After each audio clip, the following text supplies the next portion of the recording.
Assalamualaikum warahmatullahi wabarakatuh. Selamat pagi teman-teman semuanya. Salam sejahtera bagi kita semua.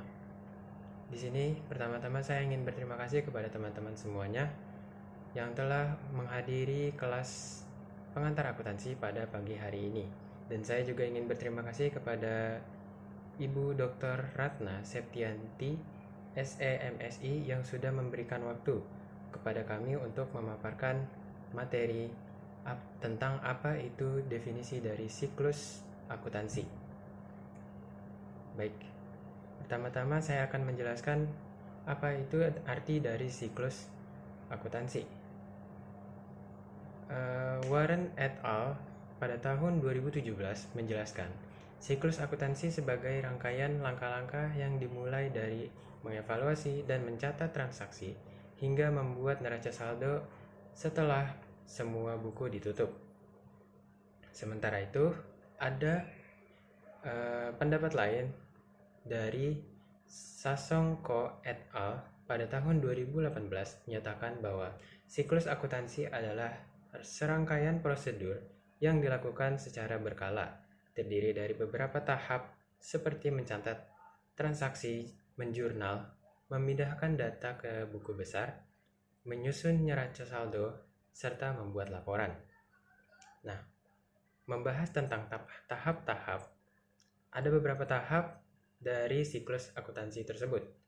Tahap pertama yang akan saya jelaskan adalah tahap pertama, yaitu menganalisis dan mencatat ke dalam jurnal.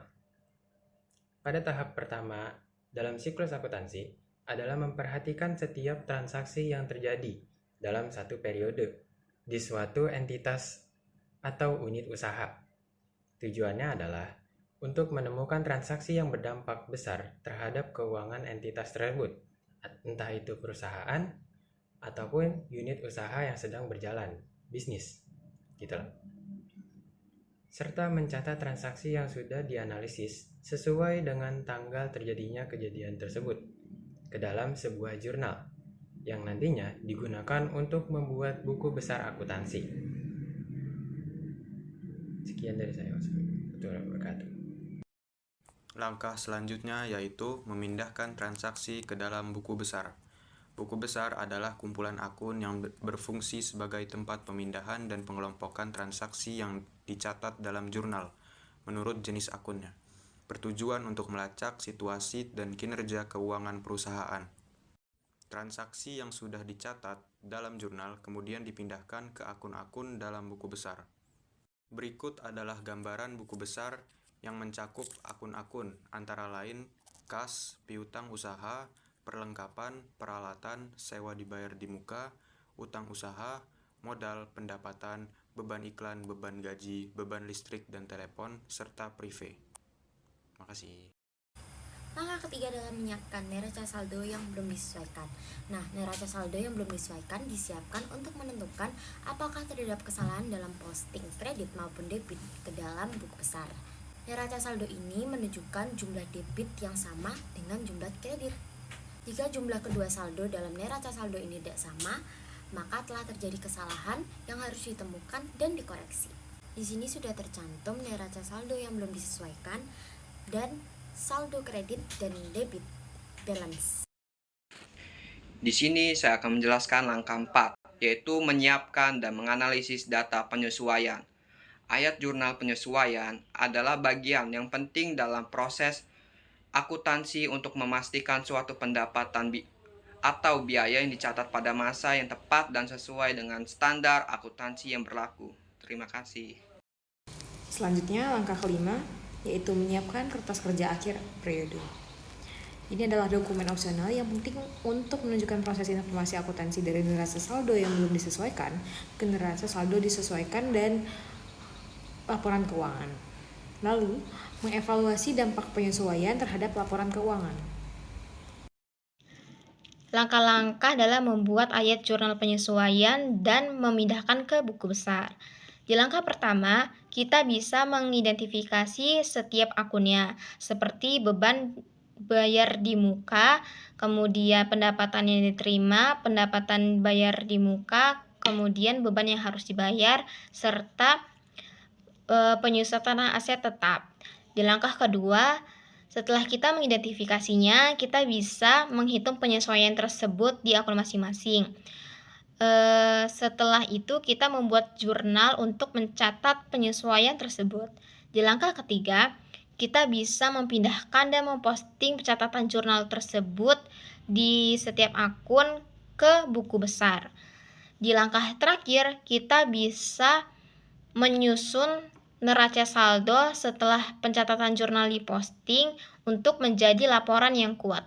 Sekian, terima kasih.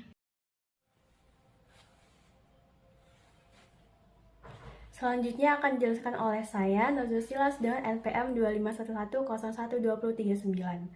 Yang langkah selanjutnya yaitu menyiapkan neraca saldo yang disesuaikan. Nah, jadi setelah semua jurnal penyesuaian itu selesai dibuat dan dipindahkan, neraca saldo yang sudah diperbaiki dan ditampilkan untuk memastikan jumlah uang yang masuk dan keluar itu sama. Neraca saldo sendiri itu adalah daftar akun-akun dari buku besar yang membantu mengetahui jumlah akhir dari setiap akun, yang bertujuan untuk memastikan keakuratan data sebelum penyusunan laporan keuangan. Ini adalah langkah terakhir sebelum membuat laporan keuangan. Nah, jadi setiap ada kesalahan dalam jurnal penyesuaian sebelumnya itu dapat diketahui dan diperbaiki di dalam neraca saldo ini. Di sini contohnya yaitu neraca saldo yang ada di Salon Romi. Jadi neraca saldo itu ada 4 kolom, ada nomor akun, nama akun, debit, dan juga kreditnya. Gimana sih cara buat neraca saldonya? Jadi yang pertama itu pastinya kita membutuhkan buku besar. Jadi buku besar itu kan akun-akun itu sendiri-sendiri dibuat dalam kolom. Kemudian dari buku besar itu ada kolom saldo. Dalam kolom saldo itu terdapat debit dan juga kredit. Nah, kita ambil untuk dimasukkan neraca saldonya itu yang ada di kolom saldo yang ada di buku besar. Jadi misalnya di buku besar itu di kolom saldonya hasil akhirnya itu misal ada di debit. Kemudian barulah kita ambil yang ada di debit itu hasilnya dan kita letakkan di neraca saldo, letaknya juga letakkan di debit. Seperti yang ada contoh di neraca saldo Salon Romi, seperti itu contohnya. Kemudian habis itu barulah kita hitung debit dan juga kreditnya agar kita mengetahui keakuratan debit dan juga kredit neraca saldonya. Nah, setelah kita membahas neraca saldo yang disesuaikan, kita lanjut ke bagian terpenting dari siklus akuntansi, yaitu membuat laporan keuangan. Nah, laporan keuangan sendiri yaitu hasil akhir dari proses akuntansi yang menunjukkan kondisi keuangan dari suatu perusahaan dalam periode atau waktu yang tertentu. Nah, ini penting untuk menjaga transparansi dan pertanggungjawaban untuk para investor atau pihak berwenang dalam perusahaan ini. Nah, laporan keuangan ini ada beberapa bagian. Yang pertama ada laporan laba dan rugi. Nah, laporan laba dan rugi ini salah satu laporan keuangan yang menjelaskan bagaimana performa keuangan dari suatu perusahaan ini dalam waktu tertentu. Nah, ini digunakan untuk mengevaluasi keberlanjutan perusahaan melalui proses analisis probabilitas. Yang kedua, itu adalah laporan posisi keuangan atau bisa kita sebut dengan neraca. Nah, neraca ini mencerminkan gimana sih keseimbangan antara aset yang dimiliki perusahaan dengan kewajiban yang harus dipenuhi oleh perusahaan itu sendiri.